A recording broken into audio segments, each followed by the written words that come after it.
I go out of town for one day, and it becomes a hectic Colts news day full of roster moves.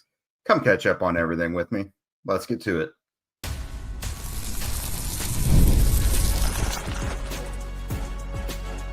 You are Locked On Colts, your daily Indianapolis Colts podcast.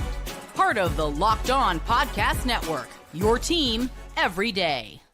All right. Thanks for tuning in and making us your first listen of the day. This is your daily podcast covering your Indianapolis Colts, part of the Locked On Podcast Network, your team every day. And today's show is sponsored by PrizePicks. Download the PrizePicks app today and use code Locked On NFL to get $50 in lineups after you play your first $5 lineup.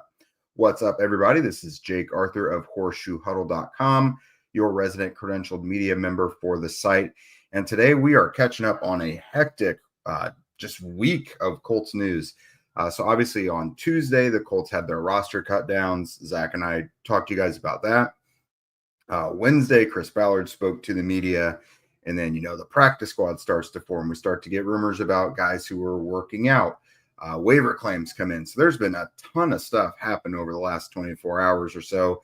I have been out of town, but I feel like I had to cram for a test I was ill prepared for coming into today's show. So catch up on everything with me here because we got a lot to talk about. So we're going to start out here with a successful waiver claim that the Colts had. So they brought in linebacker Chad Muma from the Jacksonville Jaguars, a little bit of interdivision rivalry there.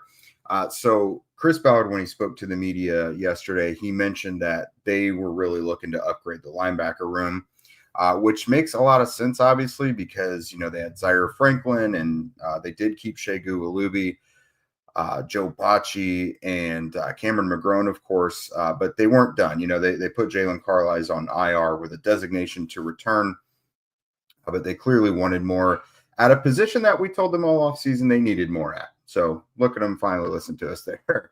So they brought in Chad Muma again from the Jaguars, who got waived there in Jacksonville. Now, looking at Muma's background, he's kind of a bigger guy. That seems to kind of be the Lou Anarumo prototype at linebacker, whereas we're used to seeing these Matt Eberflus and Gus Bradley linebackers that are a bit on the smaller side. Muma is right around that 6'2", 6'3", 235 plus. He's in that area.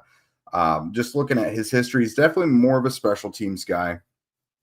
So what we've seen in the past with Shegu Alubi and, Grant Stewart and Cam McGrone, McGrone is probably going to have to take a little more of a leap in the defensive department this year.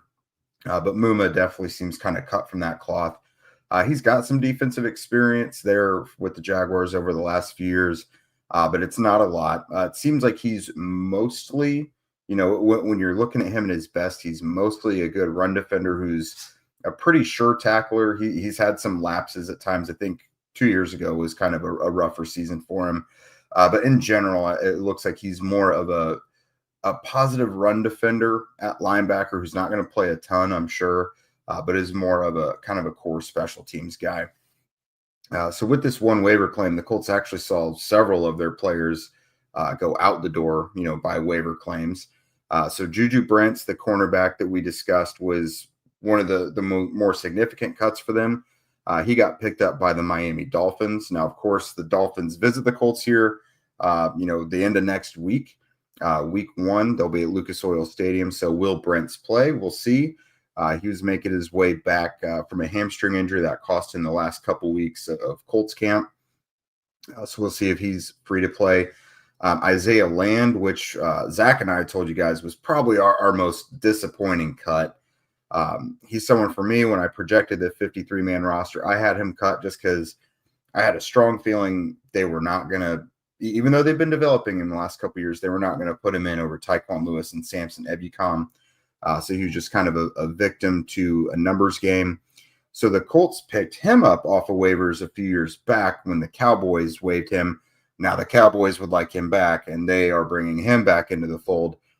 So Land goes to where he began his career, going back to the Cowboys. The Colts had waived tight end Jelani Woods, and he is now with the Jets. So I think the Jets tight end room is definitely one that some Colts fans will be interested in from afar, just peripherally, because they obviously drafted Mason Taylor in the second round of the draft, and now they have Woods. Mason Taylor was a guy where if the Colts were going to miss out on Colston Loveland or Tyler Warren, who they obviously ultimately got in the draft, then Mason Taylor was like the target to have. So I think some Colts fans will be pretty interested to see what comes of the Jets tight end room this year with Woods and with Mason Taylor. Cornerback Samuel Womack landed with the Titans on waivers. Now, he obviously was someone who kind of helped save the Colts secondary last year. He himself was a waiver claim by the Colts last summer when Juju Brents got hurt, and then, it was just basically Jalen Jones out there.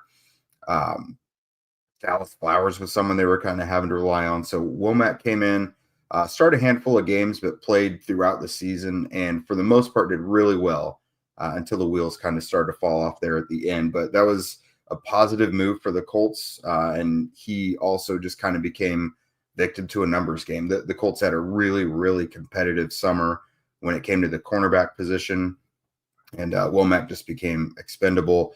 So he goes to a division rival in the Titans. So that's a couple times a year they'll be facing off with Womack. And then the Colts waived Tim Smith as well, defensive tackle Tim Smith, who initially made the 53-man roster, but they waived him to make room for Chad Muma. So he's got to be on waivers for the 24 hours. I think as long as he clears waivers, he'll be back on the Colts practice squad.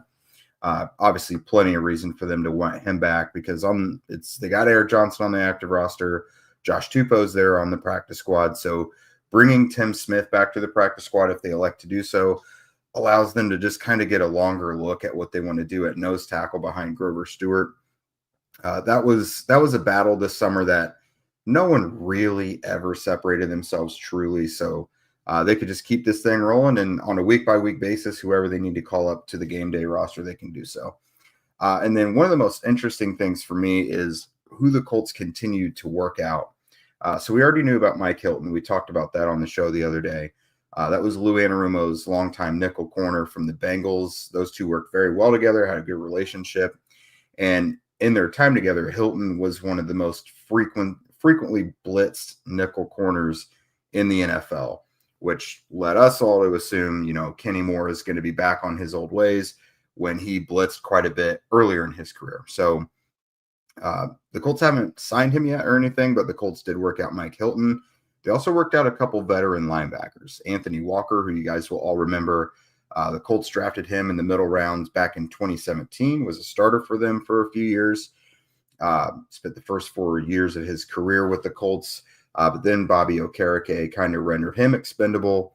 He moved on to the Browns for a few years where all three of his years with the Browns, he signed 1-year deals each year and actually ended up on IR at some point all 3 years. He then went to the Dolphins last year and spent this offseason with the Buccaneers. So he's bounced around a little bit in the years since he's left the Colts. I'm interested in that one. I probably wouldn't play him much, just physically. Number one, he's been really banged up. And number two, I wouldn't play him and Zaire Franklin. But probably the best thing about Anthony Walker from the moment they drafted him, he's a coach's son and he's a strong leader, very high IQ player. If for nothing else, what they could do is if they suffer some injuries at linebacker during the season, they could bring Walker in. He's probably a guy that could pick up the defense pretty quickly and honestly kind of help some of the younger guys along get acclimated as well. And the Colts have also worked out Kaiser White, former Cardinals linebacker. Now, if you guys recall, I've complained about linebacker the entire offseason. And the first guy I always mentioned when I talked about bringing in an outside guy was Kaiser White. Now, he's not like a spectacular player. I just figured for what they need, which would be like a veteran to come in and compete, which is what Joe Bacci has done, essentially. Kaiser White would be a good one. So I think he's got like 3 100-plus tackle seasons in his career. Very productive player. He's coming off a real rocky season with the Cardinals, but he's been relatively solid both as a run defender and in pass coverage throughout his career. He could basically give you stylistically what you've been getting with Zaire Franklin, like a last year version of Zaire Franklin, where Franklin started to get a little bit better in pass coverage and did a lot in the box. Is going to be prone to being out of position every now and then. But for what the Colts need, you're not going to go out there and find like an elite linebacker at this stage of the game. You just need veterans out there who understand what the assignment is, what they're doing, and can get you through if you need to get them started. So Anthony Walker for me is a guy who, keep his number for later if you need him during the season. Mike Hilton is kind of the same way for me.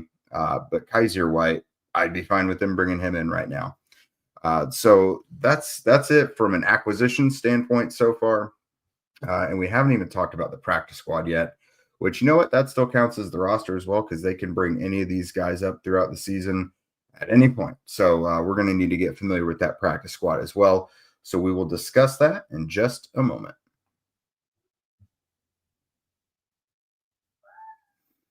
All right, this episode is presented by PrizePicks, the daily fantasy platform that lets you turn your fantasy predictions into real rewards. Preseason is already heating up, and the college football isn't far behind. Whether you got your eye on big-name quarterbacks or breakout running backs, PrizePicks makes it easier to get in the game. There's an upcoming weekly flyer that I noticed, Dak Prescott's max discount for Thursday, September 4th, the opener versus the Eagles. Is he going to go more or less than a half of a passing yard? Go ahead and pick that one, and I think you can make some coin on that. PrizePicks is simple to play. Just pick more or less on 2 to 6 player stat projections. If you get your picks right, you could cash in and win up to 2,000 times your money. I've used PrizePicks personally for a few seasons now, and I love how simple it is. They've been a long-time partner of ours, and I just think it's probably the most fun to play when you get that itch to play some sort of daily fantasy. The games are on, and you just want to make something of it. PrizePicks is a good way to play. I could get a lineup in before my coffee even finishes brewing in the morning. So download the PrizePicks app today and use code LOCKEDONNFL to get $50 in the lineups after you play your first $5 lineup. That's Locked On NFL to get $50 in lineups after your first $5 play. PrizePicks, run your game. All right, guys, and don't forget, we've put together a survey to learn more about you and your interests and get your feedback from the show and really for the whole network. Make your favorite podcast here on the network even better, whether it's us, you listen to any of the other sports. Just go to lockedonpodcast.com/survey to get started. Everyone who completes the survey will get entered for a chance to win one of 10 $100 Amazon gift cards. And again, we're going to have the link in our show notes as well. So be sure to get in on that action. All right, so let's talk Colts practice squad, the ever-changing practice squad. They could be even doing things right now as we speak. So right now, as of like an hour or two before the show started, we're at 16. They have one more spot. Tight end Maximilian Mang is an international player pathway participant. How many P words can we say right there? So he is an exemption and gives them a 17th spot, whereas all the other teams who aren't participating in the program get 16. So let's go ahead and roll through what we're looking at with the practice squad. Currently, no quarterbacks, no Jason Bean. Zach and I were a little skeptical leading in whether they've kind of frozen him out enough to even get back to the practice squad. The writing was on the wall there a little bit at the end of training camp, where his reps just diminished greatly in favor of Riley Leonard.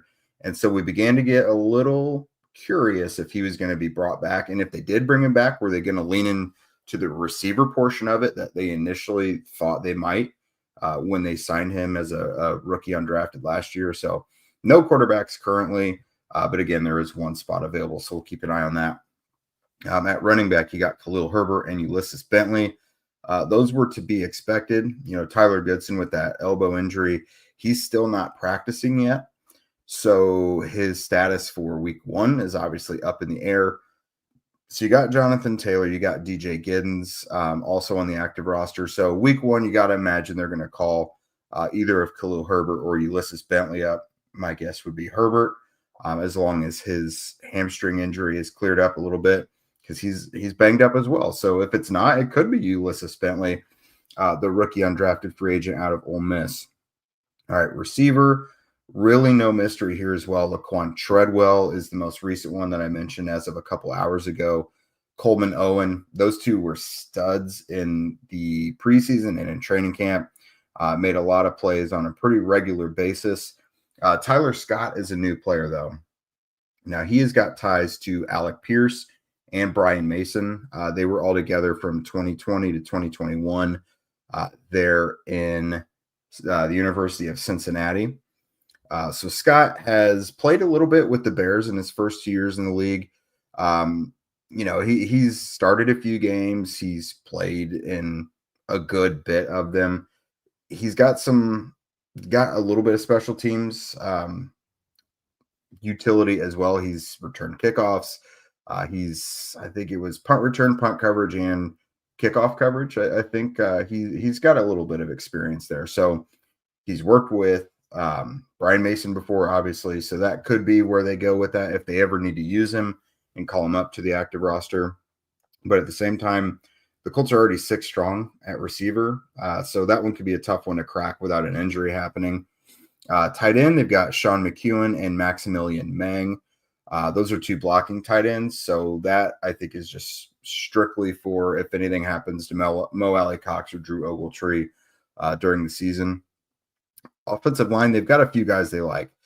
So Josh Sills is someone who could play tackle or guard.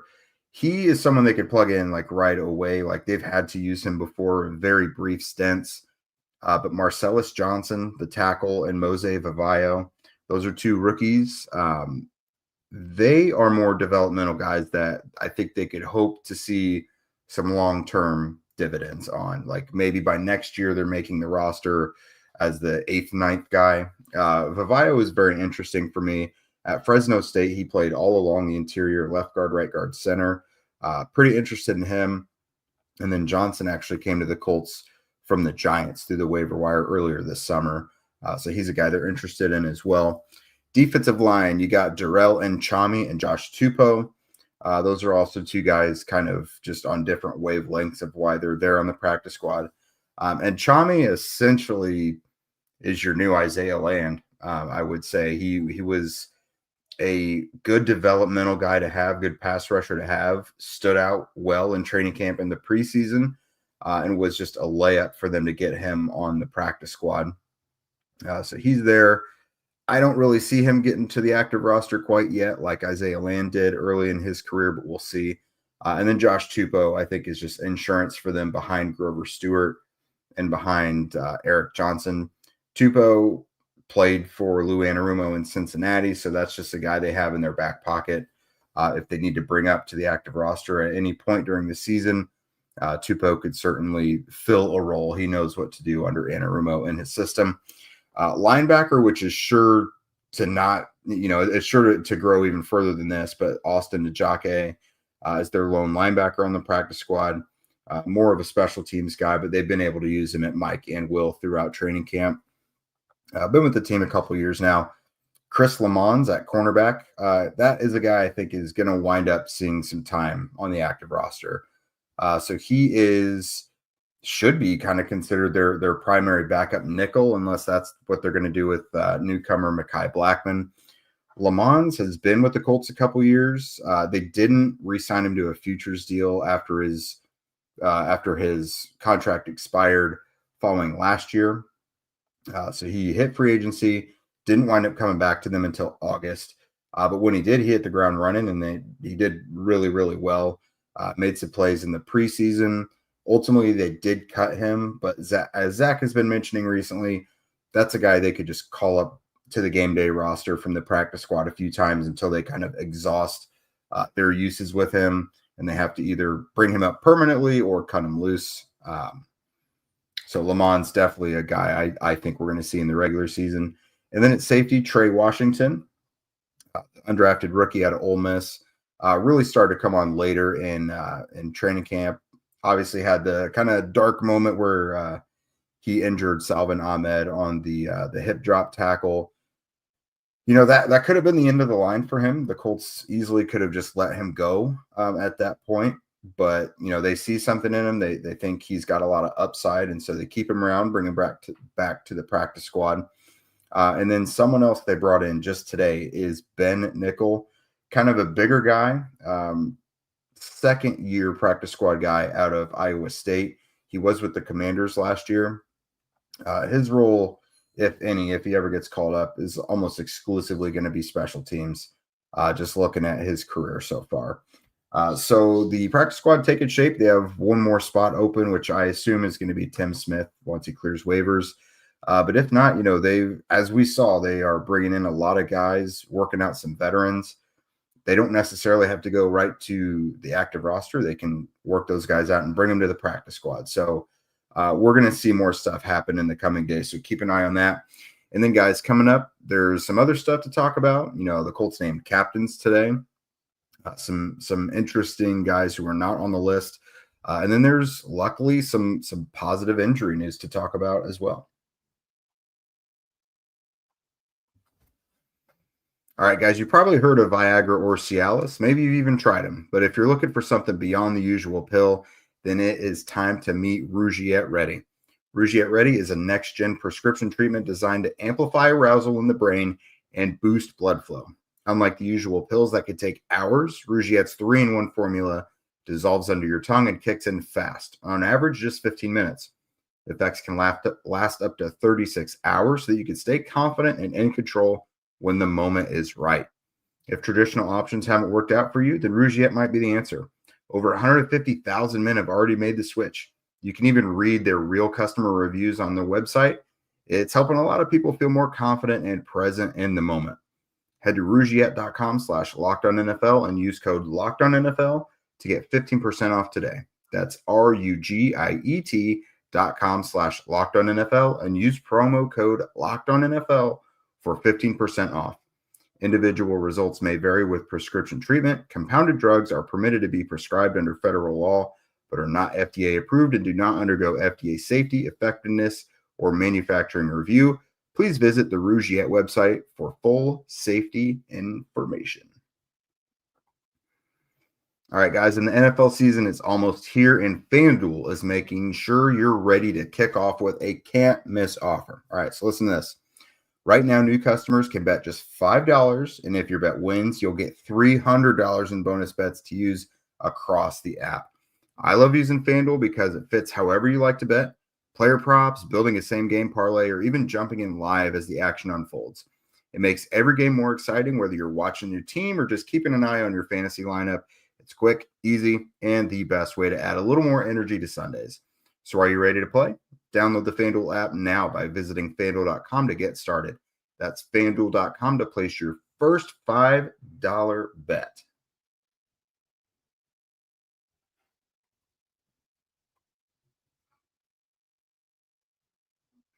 All right, guys. So the Colts announced team captains today. So it was DeForest Buckner, Kenny Moore II, Zaire Franklin, Quentin Nelson, and new quarterback Daniel Jones. So everybody else has been multi-time captains for this team. Daniel Jones, obviously a first-timer for them. So Shane Steichen explained that they were going to cap it at 5 captains. Last year they had 7, which seemed like a lot, especially for a team where, leadership became something people were questioning, holding people accountable. Seems like a lot of cooks in the kitchen, if you're asking me. So they capped it at 5 this year. Again, it was a player vote. Shane explained that back in 2023, he had Peyton Manning come in and just present something on why being a captain is so important and, just what it means to be a captain. He had Reggie Wayne do that in 2024. And then this year, Shane just said he basically laid out explicitly what it should mean to be a captain on this team and wanted them to vote based on the people they best felt exemplified what a captain should be for the team. So I think that's a pretty good list of 5 guys. That's other than Jones being a newcomer, that's 5 guys or 4 other guys I would absolutely identify as leaders on the team. Now, with it being capped at 5, that obviously does mean some guys from last year are no longer captains. Anthony Richardson, not a captain, was a captain last year as the quarterback, but now that is Daniel Jones. which kind of brings it's kind of sobering. You know what I mean? Like, obviously your backup quarterback's probably not going to be a captain, but it's one of those things where it's like, once you see it, it hits a little different. And then Jonathan Taylor and Michael Pittman Jr. are no longer captains that they were last year. Again, if you're cutting guys off, someone has to hit the cutting room floor, obviously. But Michael Pittman Jr., that one's interesting because, like, the guy played through a messed up back for them last year, and it is what it is. I mean, that doesn't make him not a leader, but that's certainly a guy who still does have strong leadership qualities on that team. So that's that. Team captains for the year are announced. Outside of that, the Colts have gotten back to the practice field this week. Now that the preseason and training camp is done, they're gearing up for week 1 against the Dolphins. Actually just got the media schedule for next week, and they are fully into regular season mode now. So some positive news. Josh Downs is back on the practice field as of yesterday from his hamstring injury. That is obviously someone you do not want to miss on the field, especially with Daniel Jones. A guy like Josh Downs should absolutely eat in this offense. And then at safety, Nick Cross, he is back as of today. He'd been out for several weeks with a hip flexor injury, about 3 weeks or so. So really good, especially as a starter, to see him out there.